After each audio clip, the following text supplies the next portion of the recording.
communication and people operating interconnected with what they do for a living. So we will turn off the music and get started.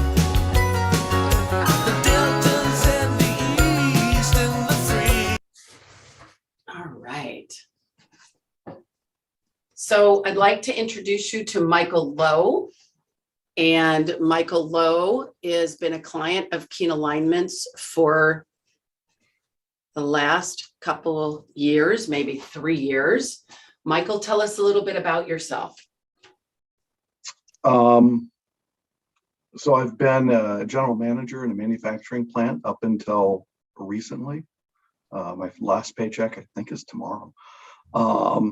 Prior to that, 30 years ago, I studied to be an artist. And I'm going to take the proverbial leap and go back into that world and retire from the corporate world. Awesome. So Michael and I met because Michael was, were you new as the head of that organization, or the general manager, president, whatever you want to call it? Oh, was that new, or was it a new initiative that you guys wanted to work on culture? It had been a relatively new position, maybe year and a half. And one of the reasons I was asked to take the position was to try to work on the culture. And corporate gave the opportunity to really go for it. And that's when you and I met. Awesome. And so one of the things I love working with Michael on is he brings all of his self to whatever he's doing.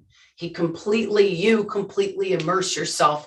When we were doing our level set or our creating leaders program, Michael didn't just bring in his corporateness so that he could do what he needed to do to be a better leader for them. He brought his whole body, his whole mind, his whole self into the room and worked holistically, which is why it made an impact for his people. So Michael, tell us about the height of your career, like really what it was like, what you accomplished in the manufacturing industry, and then we'll work backwards and look at how you got to be in that role. And then we'll look at when you experience that fork in the road, it's time to move on to a more purposeful career for you. And then lessons you learned. So that's going to be our agenda for the next hour. But let's begin with the height of your career. Well, I'm not sure exactly when that was, either this year or within the last couple of years. But the one thing I'll take issue with is I didn't accomplish anything. It was the team that did. It was really me getting out of the way to let them grow and in my sense, grow as well. But from a X's and O's standpoint, a corporate standpoint, we had 6 of our 7 best years in our over 100-year history in the last 6. We took market share. We transitioned from a baby boomer, kind of great generation, baby boomer led company to I don't know what we are now, millennial Gen X, team-oriented culture. We achieved many of the metrics that one would want. There were still a few that remained elusive, but from a X's and O's standpoint, we hit it out of the park, and they'll continue to do so. And what were you mentioned transition from the boomers. Could you tell me a little bit about, or tell our audience a little bit about what it was like before you became a general manager? And so, because there's a lot of people right now entering into leadership roles where it is a generational transition, and they actually don't know what to do. We're being told things like, we have to get the new school to relate to the old school, and we have to get the old school to let go of the old school ways so the new school can show up.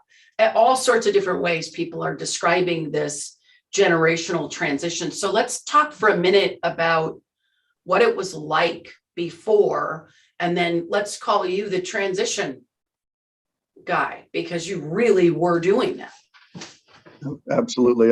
So when I joined the company over 20 years ago, it was a small, medium-sized, family-owned company with two really inspirational leaders who they're probably great generation, and not baby boomers. And they built this company that was phenomenal, not super profitable, but inspirational, and was acquired by a larger company. And as I became general manager, speeding up the movie 15 years, we were transitioning from small family-owned to part of a larger, well-run corporation. And at the same time, the baby boomers were all retiring. We had, I think, a third of the company was going to retire within a year or two, most of the leadership. And how do you transition from all of that to being a good corporate citizen and developing a whole new management culture and management team? And so what was that like? You were there when, I think yesterday you called them the great heroes, when the hero perception, people started retiring and some even dying. And then you've got no bench of people at the point where I met you, there was no bench of people to promote. So again, even though this is not what this conversation is totally about, it is what had you become the man you are now. How did you deal with that? What kind of challenges did you experience? Well, I brought my book. The first book you had us read was what got you here won't get you there, or something similar to that. So I had been the head of sales. I've been dealing with a pretty high performance sales team that was a bunch of free spirited, high social, high energetic people, to then take over an operational company that was very, very different in terms of its how people thought, how people acted, how people communicated. And I had to make a lot of mistakes of trying to be the sales guy in an operational company. Came across as insincere, came across as selling, maybe I was, but how do I adjust to bring what they needed? And we had so few people who really believed they were executive talent.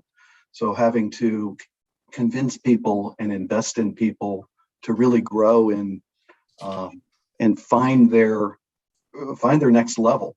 Some of whom opted out, which is fine. Some of who never got there. But in the end, we found a cadence and a rhythm with as Jim Collins talked about, the right people in the right seats in the bus. It was a process of letting go and really meeting the people where they were at, and transforming from the sales guy to the coach mentor. Yeah, that's really great. So you're speaking really about your personal transformation, where you needed to shift from the inside out. Here you are, this super influencer in a sales realm, external and with the people that were doing the sales internally and marketing. And now you're being coach and mentor, which is not about influencing. It's about having people come up with the answers themselves. And it's a big shift. So what was the moment in time, if you can remember, or the span of time when you realized that being a super influencer was not going to get you to be a world-class general manager? I don't remember a specific event, but after about a year of working with you and your team and with my team, and really getting to the point of understanding the people that were around me and what they needed and what they needed from me, and developing that trust where they'd be honest with me, which is a general manager or president, so rare for people to be honest. And realizing that not doing and letting them do, for the most part, was the right call. Occasionally I'd have to step in, but I'd always been a workaholic in doing.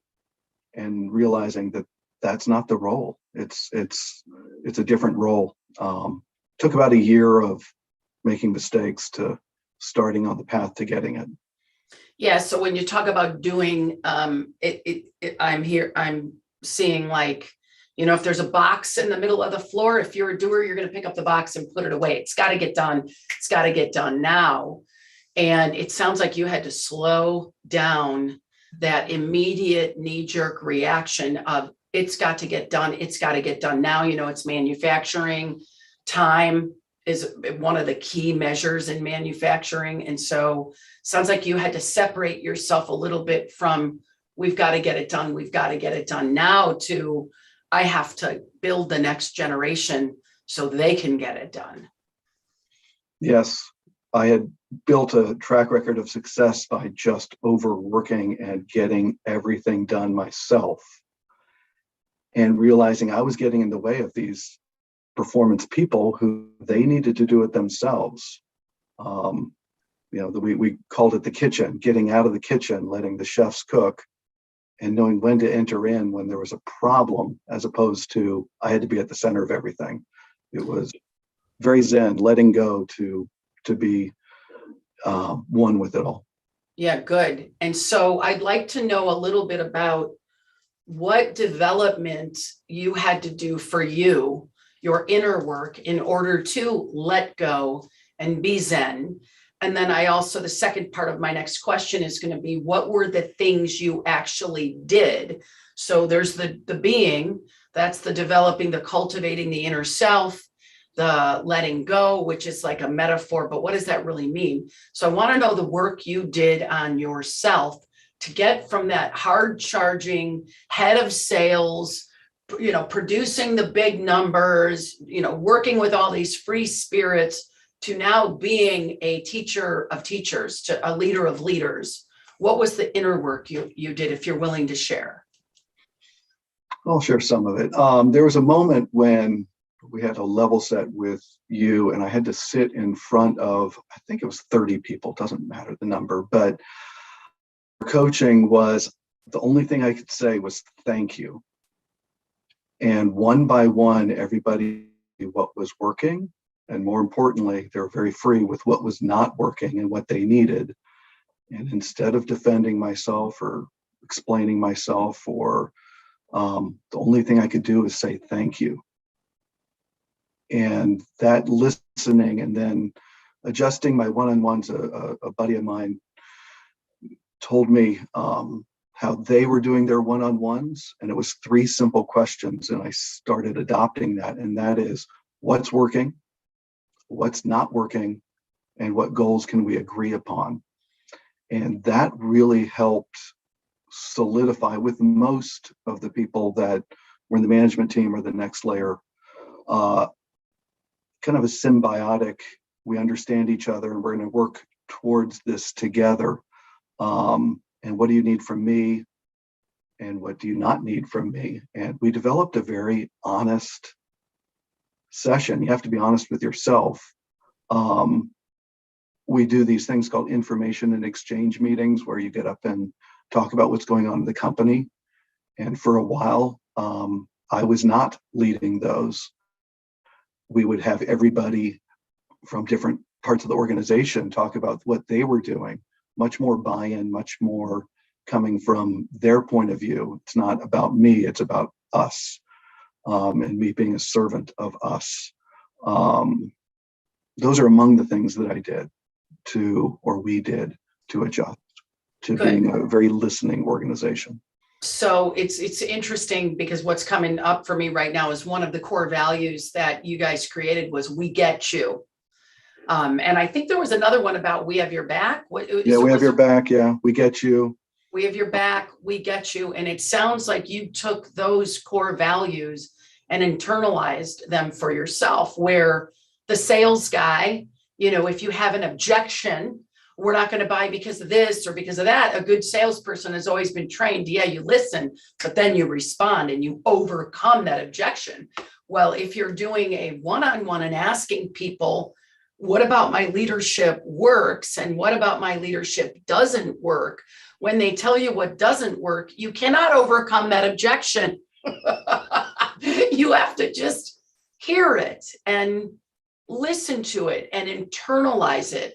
So is there any personal development work you needed to do inside in order to hear without wanting to defend or negotiate or create your own reality of what people were saying?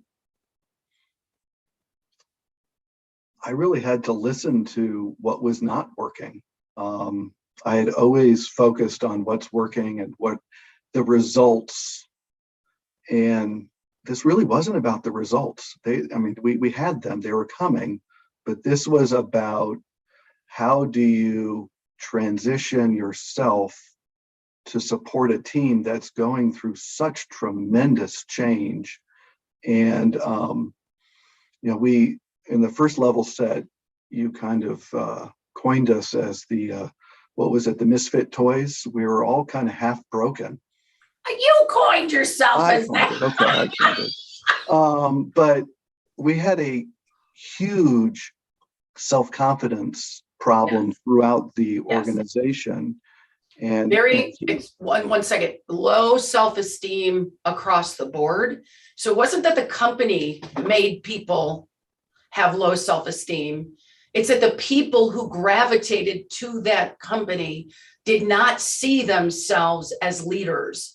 They saw themselves as followers. So now you're being told you're a leader, level up, and people didn't have the internal, let's say, wisdom at that point in time to pull themselves up. And so it was a group of folks that were a little confused about what it meant to own their personal power. Anyway, keep going. And we went through a couple of combinations by being open and vulnerable with them of where I was at and they with me and us together. Some people self-selected out that this wasn't their thing. And some people stepped up. And it really came to fruition in 2020 when we'd gone through all the transition and then COVID hit. And we were able to respond to, we were hit right in March of 2020 pretty hard.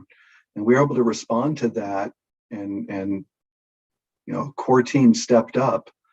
And since then, I think we've been a very cohesive, symbiotic team where different people's strengths and compensated for others' weaknesses.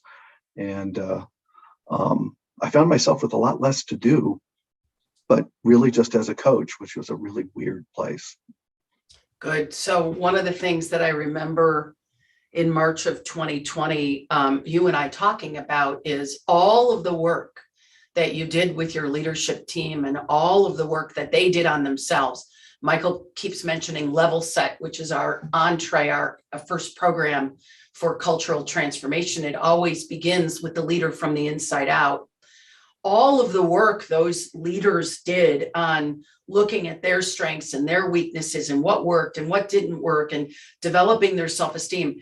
Game day was March of 2020. There was no getting ready. This was it. And they came together and it was tough manufacturing. They had to be there. People couldn't work remote. So like the whole apple cart turned upside down and they navigated through it. And I believe it was because of the work they did on themselves. And the work, Michael, you did with holding the space for them so they could step in and fail when they needed to fail, make a mistake and it would be okay. And you were there and it sounds like you'll still be there at some level to be their coach and their guide for at least the next 6 months to a year. Is that right? That's true. When I made the decision that it was time for me to go on to the next chapter of my life, that was really sometime in 2020, and spent the next year and a half on how to transition so that seamlessly I could go off and do what I felt I needed to do, and they were going to be completely capable of, moving on without me, kind of like that perfect dive where the diver makes as little splash as possible. Wanted to have my wake be minimal, and I feel confident that they're going to get it. Good.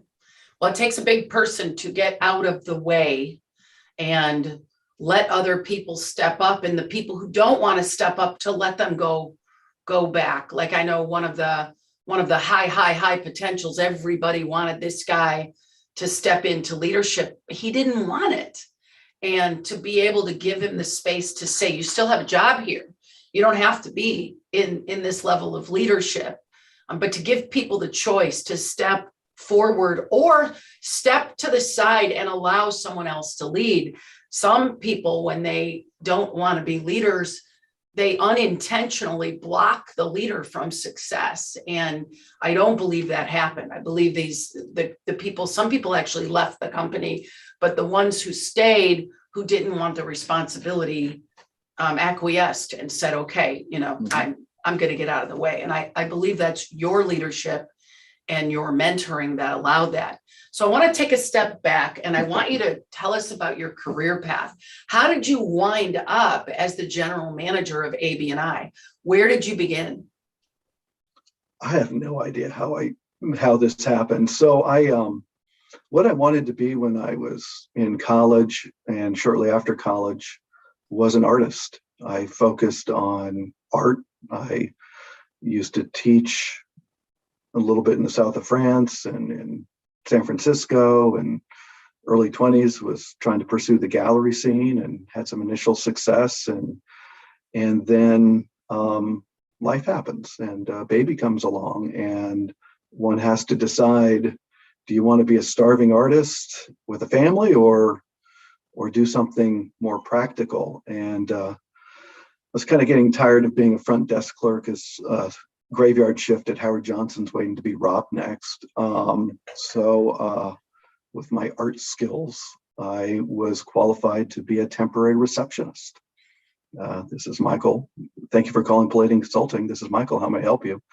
And one thing led to another, and kind of fake it till you make it. And went through HR and joined this company as the HR manager, and went into sales. But it was literally make it up as you go along. But the common thread was relating to people, working with people, developing partnerships with people, developing, be it customer or internal customer, and then being kind of a workaholic. Went off to grad school, MBA, and just one boss told me, "You're not smarter than anybody else. You just work harder." And so yeah, Hold I started as a let me get temporary this. So you were at Howard Johnson's and the midnight shift, and you said, I got to get out of here because this is dangerous. And then you took a job as a temporary receptionist through a temp agency. Yeah. It was actually in San Diego, right? As the Howard Johnson, when the first Gulf War happened, the economy went to pits, and I moved back up to the Bay Area, and the economy was doing better. And I went through, I forget what the temp agency was, but I was a temp and got a job as a receptionist in a consulting firm, a headhunting firm. And then how did you move from a temp receptionist to HR? Well, it was a small firm. And so I was a receptionist, then the office manager, and then they taught me to recruit. I did it for like 3 weeks. and then the firm moved, and I didn't want to go to SoCal. And so I'd done a little bit of payroll. I'd recruited for 3 weeks. So I applied for an HR manager job. And got it. Got it. And there was, I had access to a lawyer, and kind of learned why I did it. I mean, just kind of make it up. But I figured it out. It's not rocket science. Well, it's interesting that you even share that, because when I started in recruiting in 1983, when the country was crawling out of a recession, how we recruited people was never based on, there were no resumes back then, by the way. Everything was a card. People filled out a card. Maybe in the educational world, there were CVs, but We didn't work on resumes anyway. It was always about the fit. That's how I was trained.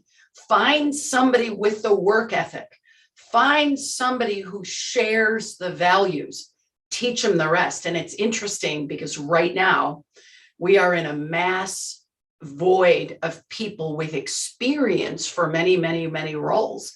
And companies that are not getting the recruiting, they're not getting it, they're fighting it. They still want that person with the perfect resume. And what I want everybody to hear is the person with the perfect resume probably didn't write their own resume. They probably don't have the experience that you think they do. And the right way to hire has been, always will be, based on work ethic, core values, and alignment with what the role really is. And it's why, Michael, I believe you moved from HR to sales, and then back to general manager. And then now you've been coaching the HR people for the last decade.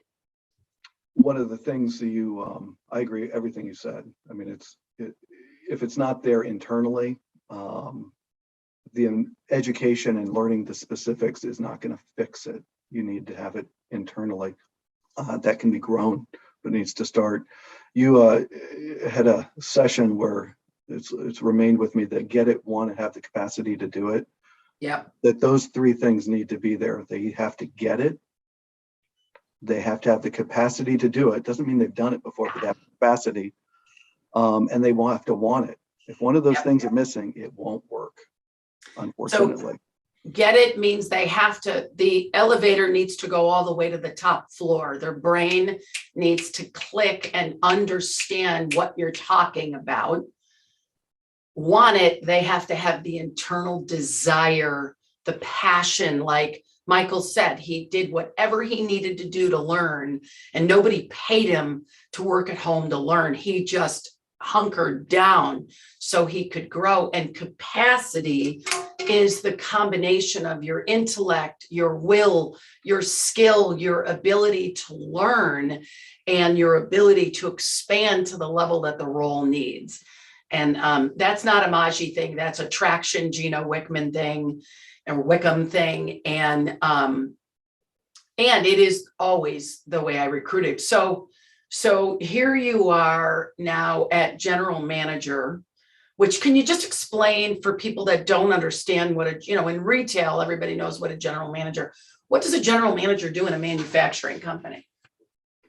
Well, the role I had as a general manager, I was in charge of everything. I was in charge of P&L, operations, sales, very similar to a president.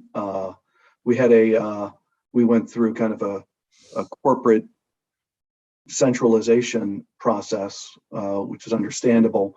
But at the beginning, it was really acting like a president or owner of a company without actually being the owner. But accountable. Highly accountable. I mean, I was very clear that, I'm a big baseball fan. If we weren't going to be successful, there was one person who was going to go, and that was going to be the general manager. And there was a tremendous opportunity within a great company to really grow and create and develop, which were core values of mine. I wouldn't have wanted it any other way. I wouldn't have wanted a smooth running machine that all you had to do is show up. Going through this tremendous transition and changes and some other external forces that I won't talk about. That huge challenge was really, really exciting. Good. Okay, so now I want to talk about the fork in the road. Because here's the deal. Right now, we're involved in something called the Great Resignation, where people of every walk of life are wondering if they're in the right job. They're wondering if there will ever be any purpose or meaning in what they're doing for work. So some are quitting their jobs without having other jobs, hoping that magical opportunity will show up. Some are taking a year off to write a book or travel internationally, and some are just showing up at work every day, dragging their fanny in, but their heart's not really there. So we're at this interesting point in time, and you have used this interesting point in time as a fork in the road for you. So I'd like to hear about that, and maybe it'll give some of the other folks that are in a good job but aren't feeling that this is the end for them, that they want something more. Maybe you'll make a difference for some. Sure. Well, my experience, if we kind of pick up the story in 2020, one of the things that COVID did, even though we were running the plant, and a lot of my previous life had been out to dinner with customers and influencers of our business, and I was kind of burning the candle at both ends all the time. And when COVID hit, I couldn't. I could go to work and go home, and that was very foreign to me, and gave a lot of time to reflect. And without going into any detail, it came to pass later in that year that the way we were going to go to business in the future was going to dramatically change, and eventually was going to, I was going to have a fork in the road, either move somewhere else within the company or do something else, but the operation was going to eventually leave, or most likely eventually leave, and it was going to diminish in size. So combination of that and COVID, and kind of getting in touch with my first love, which was art. I don't have enough money to kind of just sail off in the sunset and paint. I actually do need to kind of make money and figure this out. And I've decided to jump. I've liked that creative vacuum where there is no plan. And I feel the sales and marketing and business side of me, coupled with art, I can make it work. And I have to make it work. So I'm quite excited about it. I think I mentioned I have one more paycheck coming tomorrow or the next day, and then that's it. And I find that exciting. That's not everyone's cup of tea, but the big jump I found has been worked for me in this career so far, and I'm going to go for it one more time, one more, make it up. So you're going to take that ability to influence, you're going to take that ability to motivate, that ability to understand what the customer wants, and you're going to bring your internal art to it. And I see it behind you, some of your art. Some of it, and to build partnerships. I mean, and the gallery scene is really a partnership between artist and gallery, and so it's kind of going back into sales. And yes, I am retiring from the corporate world, but I don't think I'm going to work. These are just things I love to do, and I think I'll do it for the rest of the time I have left. So it needs to work. It will work, and I'm excited by it. That's not everybody's cup of tea, but that's my story. Yeah, and originally you told me that your plan was always, when you retire, like when you're 60, you would go back to art. So this happened for you long before you're 60. Anything you want to say about that, and what you're excited about because of that? Yeah, I mean, I'd always thought, okay, I'll play out my hand as in the corporate world, and earn enough money so I could retire and paint without commercial restrictions, just paint from the soul. I don't actually subscribe to that theory. I think you can both be commercial and paint from the soul. But by this fork in the road coming earlier than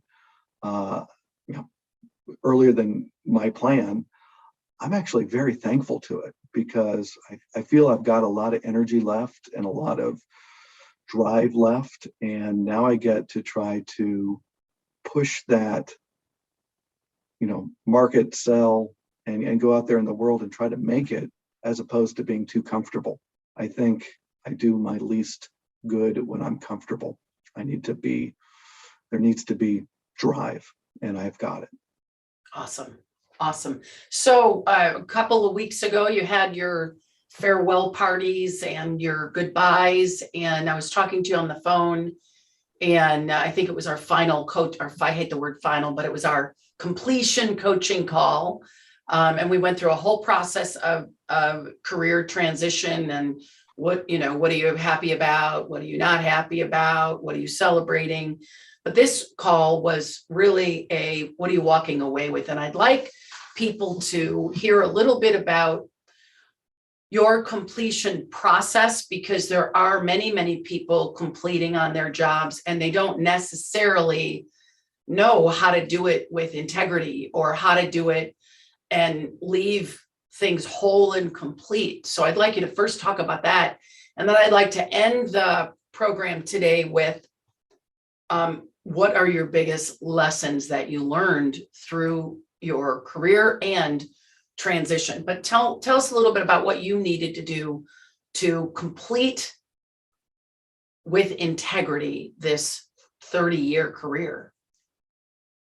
Well, the most important thing to me was that the team that I was leaving as their leader, that they were going to be not only okay, but able to thrive. And that was a individual process with each one of those people, and there are quite a number. And so part of the completion process was really getting in touch with, did I accomplish that? I feel I did. You would have to ask them to get the truth, but I feel I did. And there were several opportunities that to say goodbye in different formats that happened here in the last month. And what was really the most touching thing to me was the feeling that I had actually impacted some people's lives for the positive, and had quite a number of people get in touch with me about that. And that, beyond all the corporate metrics and the making money and all the business stuff, that's what's going to last. Is the fact that I think I touched a few people's lives for the better, more than not, and that's just so nurturing. That's what I was trying to do, and so the confirmation that in some ways it was successful is so meaningful. And so I think one of the things that you said to me was somebody pulled you aside at one of the parties or going away and told you about a time where they were at their own growth opportunity, and you had mentored them and shared your wisdom with them, and that they never forgot that, and that really touched you. yes. How I don't know what the next question is, but it's like, do you remember a point in your career when you were the guy that was mentoring and coaching and guiding, or was that always there? Was it always who you were, or was there a point that you shifted that focus? I think it was there forever. I mean, when I taught art, I loved that. I think I've always enjoyed being a teacher, and loved learning. The other aspect of this is I am the product of the investment from others. One individual who I really learned the business from. I would sit in his chairs. He had these two blue chairs next to his desk, and we'd sit there from 5 p.m. to 7 or 8, and he would just tell me about everything that had to do with the business. And there were many others who invested their time and energies to teach, be it whatever discipline I was in at the time. And so that gift that served me so well, I wanted to pass on as well. in each chapter, in each generation, we have different challenges to meet. And the challenges of the past aren't necessarily the challenges of the future, but helping people get in touch with their inner confidence and their ability to understand what their personal strengths and weaknesses are, and to surround themselves with partners that complete them, strong where they're weak, are among the lessons I hope to have passed on, and certainly the lessons that I learned from others, from customers and from many people. So it's, the huge takeaways to me are to get in touch with your inner confidence that yes, you can do this, whatever it is that you're about to do or want to do. You have everything that you need. Listen to the situation, listen to those around you, listen to yourself, and work the plan. And you do not have to do everything. Others will help you, and then in turn give back. The more you give, the more you get. That's great. Thank you, Michael, for spending this 45 minutes with us this morning. And I look forward to seeing what happens with your art. And I also look forward to taking more art classes with you. Thank you so much. And this is the conclusion of our program today.